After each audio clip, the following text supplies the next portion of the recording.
जीवनामध्ये सगळ्याच गोष्टी सगळ्यालाच मिळतात असं नाही, पण प्रत्येक गोष्ट जी मिळाली आहे तिची कदर करणं तेवढंच महत्त्वाचं असतं.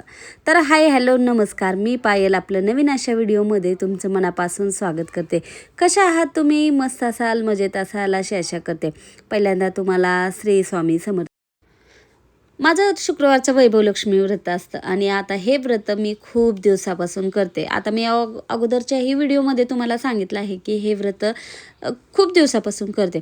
पण माझ्याच काही मैत्रिणीचं म्हणणं असं असतं की एवढं व्रत करतो, एवढं सगळं करतो, पण मनासारख्या गोष्टी होतात का? मग आपल्याकडनं काही चुकतं का?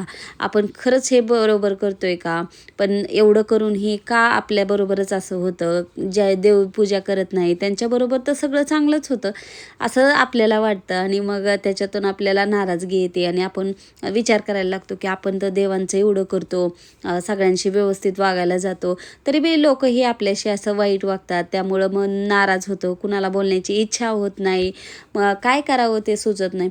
हे प्रत्येक स्त्रीच्या समोर कधी कधी हे अशी परिस्थिती संभवत असते. त्यामुळं मग या परिस्थितीला आहे ना आपल्याला तोंड द्यावंच लागतं. आता कोणाच्या येत नसतील, पण माझ्याबरोबर ही असं गोष्टी झाल्या आहेत. मग त्याच्यातून आपण मार्ग काढतो आणि मार्ग काढायचा म्हणजे काय, तर ते परिस्थितीवर मात करणे हाच त्याच्यावर हे असतं. कारण आपण तीच परिस्थिती रेंगाळून रेंगाळून त्याचा विचार करत बसलं तर मग झालं आपलं कल्याण झालं आणि जे समोरचे आपले वाईट विचार करणारे असतात तर त्यांना तर तेच पाहिजे असतं. त्यामुळं आपल्याला कसं चांगलं विचार करता येईल, आपलं कसं चांगलं करता येईल याच्याकडंच लक्ष द्यावं माणसाने. त्यामुळंच आपण प्रगती करतो आणि दुसऱ्याचं चांगलं बघूनच प्रगती होते असं मला वाटतं. त्यामुळं चांगल्या गोष्टी बघायच्या आणि आपल्या जीवनात ही त्याच गोष्टी अवलंब करायच्या. त्यामुळं सगळं व्यवस्थित. माझं वैभवलक्ष्मी व्रत आणि छान सकाळनंच पूजा केली होती आणि आज कुंचमणी व्रत असते मी, तर ती कुंचमणी वरला आहे. तर आता वैभवलक्ष्मी पूजेची प्रॉपर मांडणी करायची राहिली. अगोदर म्हटलं देवांना दिवा तर कंटिन्यू चालू आहे, पण संध्याकाळी म्हणतात दिवाबत्ती करायची, तर दिवाबत्ती करायची आहे आणि आहे ना तुळशीला आणि बाहेरही दिवा लावायचा आहे. तो लावल्यानंतर मग म्हणजे जी पूजा असते आपली वैभवलक्ष्मीची ती पूजा करायला घेते. तर आता अगोदर दिवाबत्ती करून घेते. तिने साजेला आपण दिवा लावतो. हा दिवा आपल्या घरामध्ये एक प्रकाशाची ज्योत घेऊन येतो. आता ही प्रकाश आपल्या घरामध्ये एक प्रकारची पॉझिटिव्हिटी आणतो ना, तर त्यामुळं छानसा दरवाजामध्ये आपण दिवा लावायचा. कारण ही वेळ असते ती लक्ष्मी आपल्या घरामध्ये येण्याची वेळ मानली जाते. त्यामुळं दरवाजामध्ये तुळशीपाशी आपल्याला दिवा आवर्जून लावायचा आहे. कारण आपल्या जीवनामध्ये हेच गोष्टी पॉझिटिव्हपणा आणतात. आता इथं दिवाबत्ती माझी करून झाली आहे आणि एखादी पूजा करायच्या अगोदर आपल्याला दरवाजामध्ये दिवा लावायचा, कारण लक्ष्मीचं आगमन दरवाजातूनच होत असतं. तर आता छानशी देवांची पूजा मी सकाळीच केली होती आणि त्यानंतर मग संध्याकाळी वैभवलक्ष्मी व्रत करायचं होतं आणि ते कुंचम तर मी सकाळीच भरला होता. फुलं नव्हती माझ्याकडं आज, तर सरांनी नंतर फुलं घेऊन आले. त्यानंतर वैभवलक्ष्मी व्रतची मांडणी करायची. आता हे व्रताची मांडणी ना एकदम सोपी आहे, म्हणजे एवढं काही अशा पूजा मोठ्या ते मांडायची गरज नाही, काही वेगळी पूजा नाही. देवघरामध्ये पूजा केली तरी प्रत्येक गोष्ट दिखाव्यासाठी नसते, कारण आपण प्रत्येक गोष्ट दिखाव्यासाठी करतो. असं झालं तर त्यामागचा हेतूही वेगळा राहतो आणि ती गोष्ट कधीच पूर्ण होत नाही असं मला वाटतं.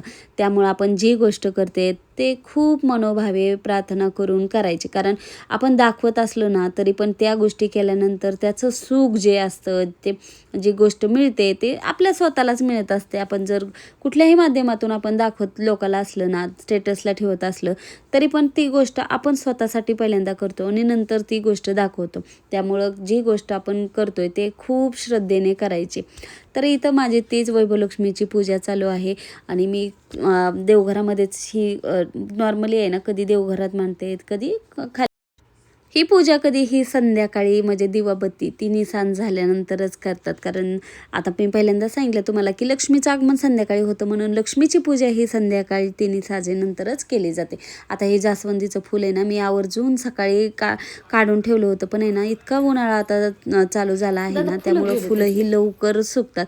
त्यामुळं फुलं मी बाहेरचे आणले होते तेच वाहिले आणि जास्वंदीचं म्हणजे लाल फूल लक्ष्मीला प्रिय असतं, म्हणून मग ते फुल आहे ना व्हायला घेतलं होतं मी. पण नंतर मला लय सुकलेलं असं वाटलं, तर मग मी ते काढलं आणि गुलाबाचं फुल वाहिलं. तर अशी मी पूजा ते करते आणि याच्यातून मला खरंच खूप छान शुक्रवार म्हटलं की या पूजा तर मी करतेच, पण यावेळेस मी जरा दुसरंही गोष्टी करून घेतल्या. कारण आहे ना, मी अक्षय तृतीयेलाच हे सगळं काढलं होतं. तर याचीही पूजा केली जाते. आपल्या घरामध्ये एखादी आपण नवीन वस्तू आणल्यावर तिची पूजा करतोच ना. तर माझी याची पूजा राहिली होती. म्हटलं चला आज शुक्रवार आहे आणि अन्नपूर्णेचं जर असेल तर त्या दिवशी या गोष्टी महत्त्वाच्या मानल्या जातात. आणि साऊथकडं तर या गोष्टींना आहे ना अगोदर पूजा केली जाते, पूजेमध्ये मानल्या जातात. त्यामुळं मी ही यावेळेस खरेदी केली आहे. म्हणजे आता खरेदी करूनही बरेच दिवस झाला आहे, पण आज करू, शुक्रवारी करू, अक्षय तृतीयेला करू म्हणत आहे ना, ह्या गोष्टी माझ्याकडून राहून गेल्या. तर म्हटलं नको, आज यांची पूजा झाली पाहिजे म्हणून मग मी आवर्जून बाहेरच ठेवलेलं होतं. तर त्यांना व्यवस्थित अगोदर धुवून घेतलं. आता याच्यात 3 प्रकारचे उखळ आहे, जातं आहे आणि पाटावरवट आहे. आता गावाकडे ना ह्या गोष्टी घरात असाव्या असं म्हणलं जातं. आता याच्यात उखळ म्हणजे एक मुसळ पण आहे आणि 2 उखळ आहेत. तर आपण रोजच्या जीवनामध्ये ही आहे ना उखळ ते अगोदर या गोष्टीच वापरल्या जायच्या. आता मिक्सर ते गोष्टी आल्या आहेत, पण या गोष्टीलाही खूप पहिल्यापासून महत्त्व आहे. आणि जे साऊथकडे आहेत ना त्यांच्या पूजेमध्ये तर बऱ्यापैकी या गोष्टी असतात आणि ह्या गोष्टी किचनमध्ये असतात. कितीही मॉडर्न असलं तरी अशा गोष्टी किचनमध्येही वापरल्या जातात. तर असं पण आहे ना की या गोष्टी माझ्याकडे असाव्या म्हणून मला खूप दिवसापासून वाटायचं, म्हणून मी ते आवर्जून खरेदी केल्या. आणि आपल्याकडं गौराई असतात, गौराईमध्ये ठेवल्या जातात आणि अन्नपूर्णा जयंतीला पण या गोष्टी पूजा केली जाते. त्यामुळं मग मी आणि दिसायलाही खूप छान दिसतात छोट्या असल्या, त्यामुळे यांची पूजा आपल्या घरामध्ये आपण काही खरेदी केल्यावर करतोच. त्यामुळं मग यांची ही पूजा मी केली. आणि अगोदर मला माहीत नव्हतं, मी कुठली गोष्ट आल्या पूजा करतेच, पण एक व्हिडिओ आला त्याच्यामध्ये त्यांनी छान पूजा केली आणि ते बघितल्यानंतर मला वाटलं की आपण बी पूजा करायला पाहिजे. त्यामुळे आपण प्रत्येक गोष्ट आहे ना परफेक्ट करायला जातो, प्रत्येक गोष्ट माहिती करून घेतो आणि त्या गोष्टी मागं का करावं, कशामुळं करावं या गोष्टी जाणून आपण त्या गोष्टी करत असतो. पण आहे ना या गोष्टी आपल्याला आता खूप माहिती व्हायला लागल्यात, ते म्हणजे सोशल मीडियामुळं, मोबाईलमुळं. तर यामुळं काही गोष्टी आपण चांगल्या शिकतो, पण आहे ना त्याच्यावरही काही खराब गोष्टी येतात. तर त्या सोडून दिल्या तरी पण ज्या चांगल्या गोष्टी त्या घेतल्या ना तरी पण आपल्या जीवनामध्ये खरंच छान असे बदल होतात असं मला वाटतं. त्यामुळं चांगल्या गोष्टी आपण घेत राहायचं, त्यामुळं आपल्यालाही थोडंफार चांगलं वाटतं. तर त्यामुळंच की मी ह्या अशी पूजा केली याचीही. आणि माहिती होती की बाबा काय असतं त्याच्या मागचं कारण काय असतं ते आपण जाणून घेतो आणि ते आपल्याला कळतंही. तर यांना हळदी कुंकू लावून मी फुलं लावून असं काही जास्त तामझाम करून पूजा केली नाही, पण अशी छानशी पूजा केली. तर शुक्रवारी आपण वैभवलक्ष्मीची पूजा करतो, तसंच अजून आहे ना देवी मातेची पूजा करतो आणि या वस्तूची मी आज पूजा करून घेतली. वातावरण इतकं चेंज व्हायला लागलं आहे, कधी ऊन असतं तर का संध्याकाळी असं आभाळ येतं आणि असं वाटतं की किती पाऊस येईल आणि किती नाही. आणि बऱ्यापैकी भागामध्ये पाऊस आला आहे, पण रात्री इतकं असं वातावरण झालं होतं. तर आहे ना तुम्हाला डायरेक्ट दुसऱ्या दिवशी दाखवते मी. तर दुसऱ्या दिवशी मला काहीतरी वेगळं मुलांसाठी करायचं म्हणून मग ते मुलांनाही चपाती भाजी खायचा कंटाळा आला होता. शनिवार होता, तर शनिवारची सकाळ मग त्यांना सुट्टीही असते. म्हटलं चला आता त्यांच्यासाठी काहीतरी वेगळं. आणि त्यांना खायची होती इडली. आता इडलीचं भिजवलं नाही, डायरेक्ट पीठ आणायचं म्हणलं तरी वेळ नव्हता तेवढा. त्यामुळं मी यावेळेस आहे ना इन्स्टंट इडली करायचं ठरवलं. आता ही इडली आहे ना रव्यापासून मी बनवते. तांदळाची तर आपण बऱ्यापैकी खातो, पण इडली मी ही पहिल्यांदा आहे ना रव्यापासूनच केली आहे. मी पहिल्यांदा बनवली. मी याचे डोसे बनवायचे, कारण डोसे ही याचे हेल्दी आणि खूप छान लागतात.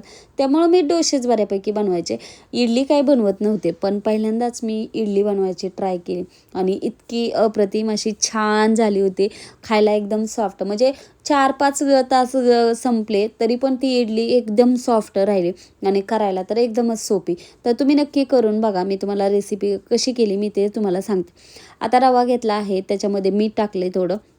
आता चवीपुरतं मीठ तर आपल्या प्रत्येक गोष्टीतच घालावं लागतं. चवीपुरतं मीठ घातलं आहे आणि 1 वाटी मी हे घेतलं आहे, रवा घेतला आहे, तर अर्धी वाटीच्या जवळपास दही टाकलं आहे. एवढंच टाकलं आहे आणि ते फेटून 10-20 मिनटं 20 मिनटं तसंच ठेवून दिलं आहे.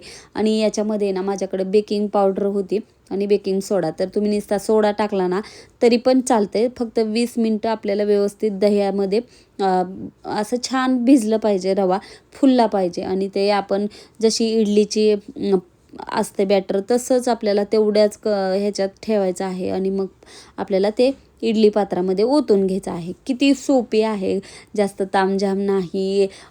रात्री भिजू घालायचं, सकाळी वाटायचं, नंतर फर्मेंट करायचं. ह्या गोष्टीचा कंटाळा येत असेल ना तर अशी इन्स्टंट इडली तुम्ही नक्की बनवून बघा आणि खूप छान होते, सॉफ्ट होते आणि मुलांनाही खूप आवडली.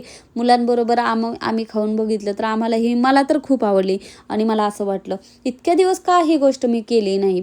तर कधी अशाही गोष्टी होतात की आपण खूप साध्या गोष्टी असतात तरी पण आहे ना करत नाहीत आणि परत आपल्याला असं होतं की इतक्या दिवस या गोष्टी केल्यानंतर असं वाटतं किती सोप्या गोष्टी सोडून आपण अवघडात कधी जातो. कधी आपल्या डोक्यासमोर असतं की काय करावं काय नाही, पण अशा इन्स्टंट गोष्टी केल्या तरी पण त्यांचं इतकं छान तयार होतं. तर आहे ना मला सगळ्यात कंटाळवाणी गोष्ट म्हणजे वाटणारी माझ्या आयुष्यात की मला भांडी लावायचं खूप कंटाळा येतं. घासायचा कंटाळा येत नाही, पण भांडे घासलेले थोड्या वेळाने लावायचं म्हटल्यावर खूप कंटाळा येतो. आणि आता प्रत्येक वेळेस आहे ना भांडे वेगवेगळे असतात. मग आता प्रत्येक ट्रॉलीत वेगळे भांडे असतात, त्यामुळे ना प्रत्येक वेळेस एक उघडा बंद करा. त्यामुळं मग मी माझी ट्रिक तुम्हाला सांगते की भांडे लावायचा कंटाळा हे यामुळे येत नाही. नाहीतर अगोदर मला तर खूप कंटाळा यायचा. तर मी काय करते, भांडे निवडून ठेवते. म्हणजे एका कप्प्यात कुठले भांडे जाणार आहे, दुसऱ्या कप्प्यात कुठले. त्यामुळं मला आहे ना भांडे एकदाच मी त्याचे वर्गीकरण केल्यामुळं आहे ना पटकन लावून ठेवते आणि तुम्हाला दाखवते. इडली खूप छान सॉफ्ट अशी तयार झाली आहे. हाताने पण निघते, चाकूही लावायची गरज नाही. मी पहिल्यांदा चाकू लावून दाखवते तुम्हाला आणि हाताने हे निघते. तर आणि एकदम सॉफ्ट स्पंजी होती तयार. जसं आपण ढोकळा कसं दाबल्यानंतर तो परत पूर्व ह्याच्यात येतो तशी तयार झाली आहे.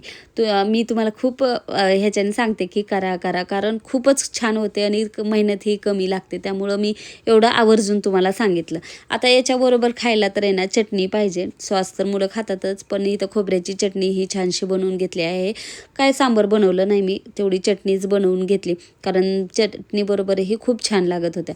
तर असा होता आजचा व्हिडिओ कसा वाटला नक्की कमेंट करून सांगा. व्हिडिओ आवडला असेल तर प्लीज लाईक करा, शेअर करा, सबस्क्राईब करा. भेटूया अजून छानशा व्हिडिओमध्ये. तोपर्यंत श्री स्वामी समर्थ. संपूर्ण व्हिडिओ बघितल्याबद्दल तुमचे मनापासून आभार.